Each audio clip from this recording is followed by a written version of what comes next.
but in his DNA, he's connected to the symbol of Freemasonry, the square and the compass. Square has 4 angles that are 90 degrees, and it allows you to lay a perfect foundation, laying the plummet to the line. And a circle with a compass gives you 360 degrees, and a square with 4 90-degree angles gives you 360 degrees. So when you are the master of the square and the compass, you are the master of 360 degrees of knowledge, of which the enemy was only given 33 degrees. Now, if this is a horizontal,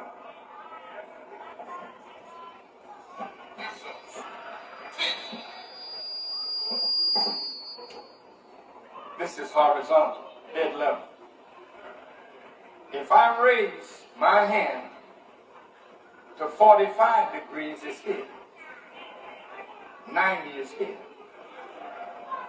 But if you're only at 33 degrees, this is where you are.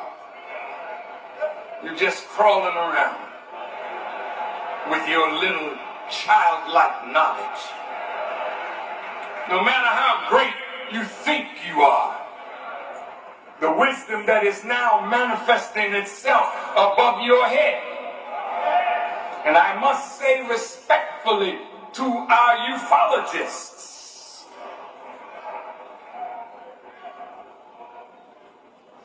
what you're looking at is the wisdom of the gods. See, what you are dealing with is the wisdom of man, and a little man at that. So when you marvel at what you see from that wheel, you're marveling at the wisdom of God, who is also a human being. Yes, sir. Yes, sir.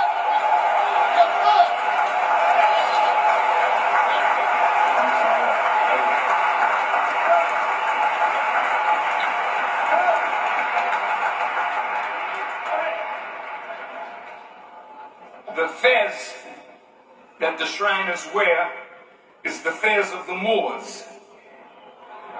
And the tassel on its top is tied down. It was not allowed to swing a full 360 degrees because they only had 33.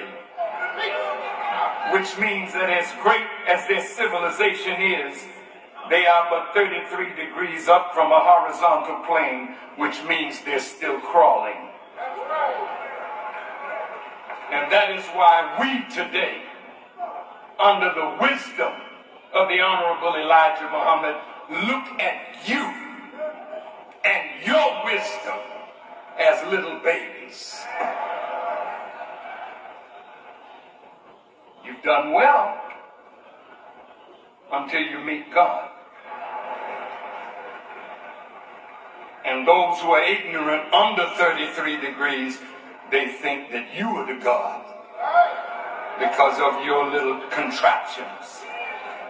But let me tell you,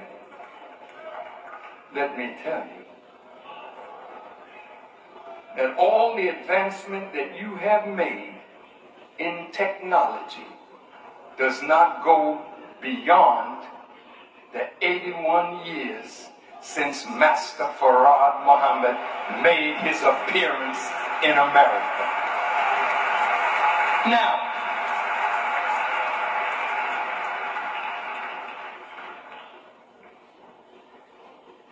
nearly a century after the founders put the slavery problem on Abraham Lincoln, the 16th president called into his office a delegation of 5 Washington preachers who were former slaves. And Lincoln said, quote, "You and we are different races. We have between us a broader difference than exists between almost any other 2 races. Your race suffer very greatly, many of them by living among us. while our race suffers from your presence. If this is admitted, it affords a reason, at least, why we should be separated. Now, the delegation listened intently to the white separatist president, but they chose to remain in America to try to achieve the promise they saw in the Emancipation Proclamation. Even after the horrors of slavery, the great leaders of our people challenged the president and those who advocated our separation as to why we should be expected to leave. Because they knew just how much sweat, blood, and tears black people had expended to make America the leader among the nations of the world. You know, Frederick Douglass was a great champion of our right to remain in America. And most Negroes, oh pardon me, I'm sorry. I mean black people who are not yet mature. See, we can't see ourselves living outside of being under our former slave masters. And just